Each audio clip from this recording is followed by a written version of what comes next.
Clayton, North Carolina's unbelievable value is just too hard to keep hidden. So Clayton residents, please don't hate me for exposing your amazing town. Clayton isn't typically the first suburb that comes to mind when you're thinking about Raleigh's best. But while some home buyers immediately cross Clayton off their list, those that stay open-minded find that Clayton is truly a hidden gem, and in more areas than just its incredible affordability. So let's get to these potential deal breakers before I spill all of its secrets, which are so good I'm confident that you'll forget about these cons. The first and most obvious deal breaker for people buying a home around Raleigh, North Carolina is Clayton's location in relation to Raleigh. On a map, it does look far, and in all honesty, it does feel disconnected from Raleigh. But later on, I'll tell you why I believe that will change quickly over the next 5 to 10 years. But if you work in Raleigh or even in the Research Triangle Park, it's quite a drive, and that's before even considering traffic. But even outside of commuting, Clayton isn't necessarily a mecca of entertainment. So for those who really love going to downtown Raleigh,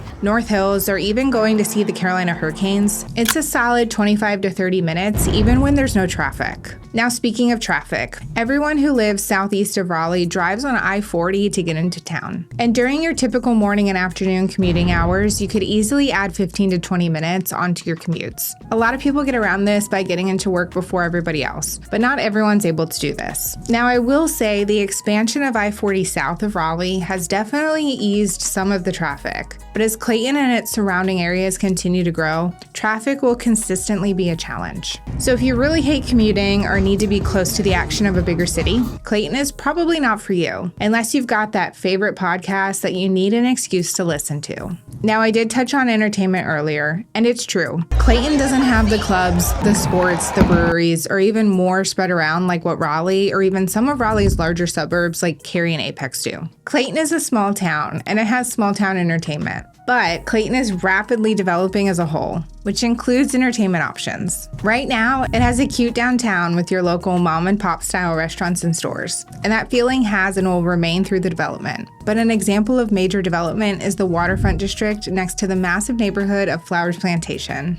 This mixed-use development is touted as a smaller version of Raleigh's popular North Hills, where it will be a place for entertainment, shopping, and great restaurants. So for some, Clayton's entertainment, or a lack thereof, is a deal breaker. But for many, especially families, it offers more than enough to keep you busy. The last deal breaker before we get into Clayton's secrets is one that is polarizing to people. Some people will argue its importance till they are blue in the face, and others couldn't care less. And it has to do with the trees, or the lack thereof. Clayton is rural, so you will see neighborhoods built on or surrounded by farmland. That doesn't mean that there aren't trees at all, as some existing neighborhoods actually have some areas where they did a great job keeping trees. But most new construction neighborhoods will simply not have trees. For those who hate the mess, this is great. But for those who want privacy and to feel amongst the trees, you'll have to look at some of the more established neighborhoods of Clayton. And for those interested, you can check out our video on the best Clayton neighborhoods here. Now, I realize that some of these negatives are deal breakers for some, but for those still with me, let's spill Clayton's secrets. And I'll start with some of the smaller, lesser obvious ones before you see how ridiculously far your money goes here.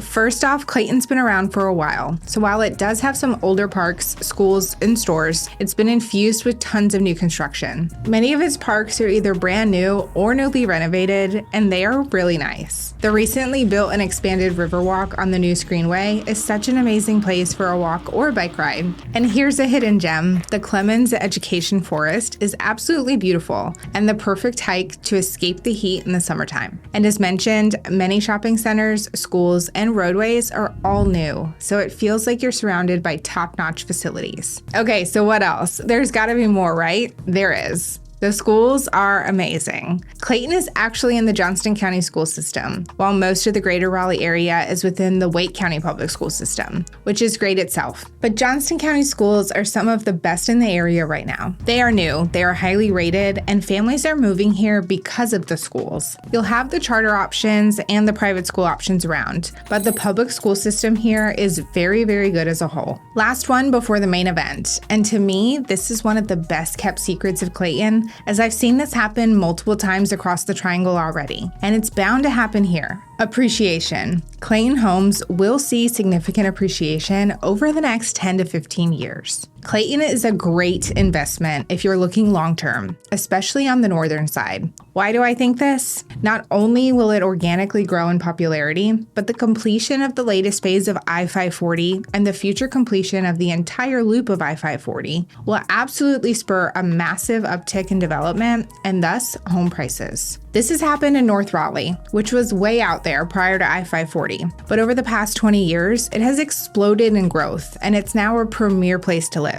Cary and Apex were great places to live, but not fully developed prior to I-540. But once it was completed, you'll see the development just fill in shortly thereafter. The same thing is happening for Holly Springs and Fuquay Varina, and will no doubt happen with Clayton. So not only will this make Clayton more convenient from a driving perspective, it is primed for some amazing home appreciation opportunities. Okay, now to the main event. The home value you get in Clayton is an absolute steal. The average home value in Clayton is $395,000, but there is a wide range of home prices, even areas with luxury new construction homes. But the steal is what you get for your money, as Clayton's average of $190 a square foot is much lower than the rest of the Triangle area. Cary and Apex are in the $260 to $280 a square foot range, and even Fuquay Varina is now up to $220 a square foot. To put that in perspective, a $500,000 home in Cary would yield on average an approximate 1,800 square foot home, while in Clayton, that same $500,000 would get you into a 2,600 square foot home. That's an 800 square foot difference, which is massive.